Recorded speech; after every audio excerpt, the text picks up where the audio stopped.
who is admired by all civilized people everywhere, in effect. Look at St. Thomas. Look at the way he debated with people. First of all, if you look at his Summa Theologiae, or Summa Theologica, you see that it's arranged according to questions and answers. Thousands of questions he raises. Incidentally, I used to put on my quizzes, yes, I'm admitting on camera that I gave multiple choice quizzes at the college level. I did that just to make sure they read their books, which they didn't, but I gave them the quizzes all the same. And one of the wrong answers I gave was, the church told people not to ask questions. Now, if you were even slightly listening to anything I was saying, there's no way you'd circle that answer. You wouldn't believe how many of them would circle it. I could have spent the whole semester standing up there saying the church fosters a culture in which questions were routinely asked. Wouldn't have made any difference. They've already been told the church hates knowledge. And so they all circled the wrong answer. Well, in any event, St. Thomas Aquinas asked question after question after question. And if you notice the style of his writing, you notice the organization of it, he and other scholastics debated things in this way. They would take some question, and then they would consider all the possible objections to their own position and list them out. And then they would explain their own position. And then they'd go back and they'd answer the objections. And he did this for question after question after question. It's an extraordinary achievement. It's fascinating reading. And what's great about it is that St. Thomas was generous toward his opponents. St. Thomas wouldn't just make up some ridiculous argument, attribute it to his opponents, and then say, aha, I triumphantly answer this person. No, he would present his opponent's arguments as persuasively as he could. At least try to make it a little interesting, right? He would portray it as accurately as possible and as persuasively as possible.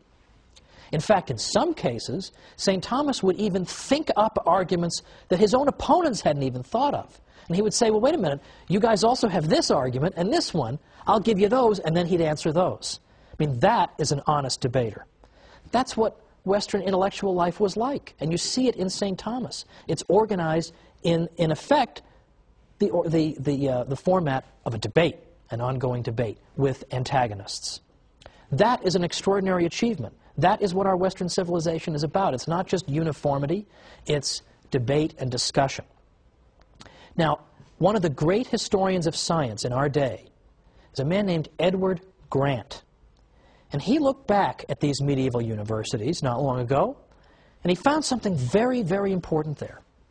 And he said this, he said, what made it possible for Western civilization to develop science and the social sciences in a way that no other civilization had ever done before?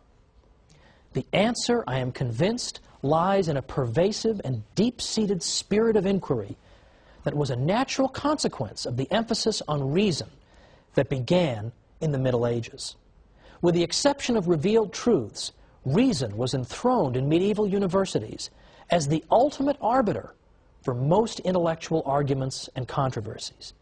It was quite natural for scholars immersed in a university environment to employ reason, to probe into subject areas that had not been explored before, as well as to discuss possibilities that had not previously been seriously entertained.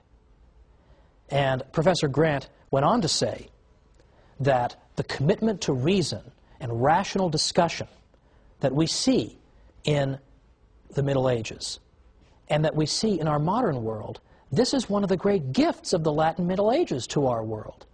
But nobody knows about it. And he said it must, unfortunately, remain one of the best-kept secrets of the past hundreds of years. Isn't that astonishing? We shouldn't keep it a secret, however. We should go around telling people about this, because it's an extraordinary aspect of our civilization. Let's just end with St. Anselm, for example, is another example of what I'm talking about. St. Anselm, although he lived just before the universities were getting started, but he had the same spirit of rational inquiry. St. Anselm, for instance, had a book in Latin, Cur Deus Homo, which has been usually rendered in English as Why the God-Man, or Why Did God Become Man? Because St. Anselm used purely rational argument to try to consider, why did God do the extraordinary? Why did he become man and dwell among us? If he wished to reconcile the human race to himself, why did he not simply make a declaration from heaven. Why did he become man? And St. Anselm explained this by using his own reason, thinking about it. But what St. Anselm is known for the most, perhaps, among philosophers, is that he asked another rational question: does God exist? And he began to use reason to try to uncover the answer to that question. Does God exist? St. Thomas picked up this question, of course, and he had 5 ways that he used to demonstrate that God existed. And this is where we're going to pick up next time, because this intellectual tradition of debate and discussion and reason turns itself on the faith itself and asks questions like, does God exist? And if so, can we demonstrate it? And I'm going to suggest that they did it. How did they do it? We'll see next time on The Catholic Church, Builder of Civilization. See you then.